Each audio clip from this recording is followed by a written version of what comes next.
নজর রাখতে হবে, কারণ কলকাতাতে ওমিক্রন উদ্বেগ এবং করোনা আক্রান্ত এক ব্যক্তিকে নিয়েই এই ওমিক্রন উদ্বেগ দেখা দিয়েছে। কেন এখনো পর্যন্ত তার লালা রসের নমুনা থেকে কিছু পাওয়া গেল কিনা জানবো বিস্তারিত আমাদের সঙ্গে রয়েছে প্রতিনিধি অভিজিৎ চন্দ্র। অভিজিৎ, একদমই শনিষ্ঠা গতকালই ব্রিটেন ফেরত এক তরুণী আলিপুরের বাসিন্দা ওমিক্রন আক্রান্ত সন্দেহে তাকে ঢাকুরিয়া এমআরআই হাসপাতালে ভর্তি করানো হয় এবং আজকে এটা জানা গেছে যে গতকাল গভীর রাত 1:30 নাগাদ বারাসাতের বাসিন্দা এক বৃদ্ধ 76 বছর বয়সী বৃদ্ধ, যিনি কয়েকদিন আগে পেট্রাপোল সীমান্ত থেকে তিনি বাংলাদেশ থেকে কলকাতায় প্রবেশ করেন, সেই ব্যক্তিকে গত পরশুদিন করোনা আক্রান্ত সন্দেহে তার লালারসের নমুনা আমাহাটি সাগরদত্ত মেডিকেল কলেজে করানো হয় এবং গতকাল তার রিপোর্ট পজিটিভ আসে এবং সেই অনুযায়ী তাকে গভীর রাতে বেলেঘাটা আইডি হাসপাতালে ভর্তি করানো হয়েছে।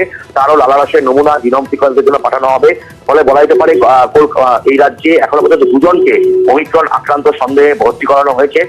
তরুণী রয়েছেন জিনোম সিকোয়েন্সিং এর যে রিপোর্ট, সেই রিপোর্টের দিকেই তাকিয়ে থাকতে হবে। আপাতত অনেক ধন্যবাদ অভিজিৎ। আমরা এই নিয়ে কথা বলেছিলাম অনিমা হালদার, বেলেঘাটা আইটি প্রিন্সিপালের সঙ্গে। তিনি কি বলছেন অবশ্যই শুনবো, তার পাশাপাশি শুনে নেব এই ওমিক্রন উদ্বেগ কলকাতায় ঠিক কতটা এবং কোন কোন জায়গাগুলো রয়েছে সব থেকে ভয়ের, কারণ যে ভ্যাকসিনেশন হয়েছে সেই ভ্যাকসিনেশন ওমিক্রনের ক্ষেত্রে কার্যকরী কিনা সেই প্রশ্নের উত্তরও আমরা চেয়েছিলাম। ওমিক্রন সাসপেক্ট একদিন ভর্তি হয়েছে, গতকাল রাত্রিবেলা ভর্তি হয়েছেন। উনি নর্থ 24 পরগনার বাসিন্দা।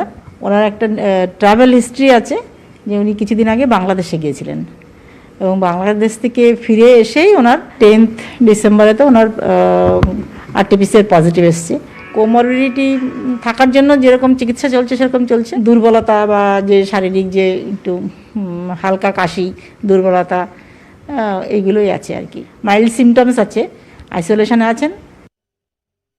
যেটা WHO থেকে জানানো হয়েছে যে ওমিক্রনের সংক্রমণ ঘটানোর ক্ষমতা ডবলিং টাইম 3 দিন, অর্থাৎ 3 দিনের মধ্যে 2 হবে, 6 দিনের মধ্যে 4 হবে। এইরকম ফাস্ট রেটে এটা বাড়বে, অর্থাৎ এটা একটা অতি সংক্রামক মিউটেন্ট। আমাদের কনসার্নটা মিউটেন্ট এবং সংক্রমণ একদিকে, কিন্তু তার চেয়ে বেশি কনসার্ন হচ্ছে এতে মৃত্যু ঘটনার ক্ষমতা কতটা এবং প্রেজেন্ট ভ্যাকসিন কতটা প্রোটেকশন দেবে। সেই অ্যাঙ্গেলের দিক থেকে থাকালে সেটা আমরা নিশ্চিত নই, কিন্তু এটা যে অতি সংক্রামক একটা মিউটেন্ট এইটার ব্যাপারে কিন্তু WHO সম্পূর্ণ নিশ্চিত। এখন আমাদের একটাই কাজ, টেস্টের সংখ্যা বাড়ানো, টেস্ট করে যাওয়া।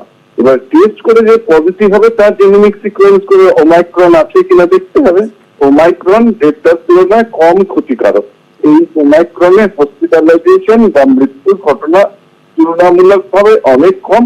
প্র্যাকটিক্যালি সকল আক্রান্ত মানুষই সুস্থ হয়ে বাড়ি ফিরে গিয়েছেন। যে 12টা ভ্যাকসিন সারা পৃথিবীতে ব্যবহার করা হয়েছে, 12টা ভ্যাকসিনই সমান কার্যকরী ওমাইক্রনের বিরুদ্ধেও। সেই কারণেই আমাদের কিন্তু এখন টার্গেট হওয়া উচিত যত মানুষকে পাওয়া যাবে ভ্যাকসিনের ডোজ দিয়ে প্রতিরোধমূলক ব্যবস্থাগুলোকে সুনিশ্চিত করা।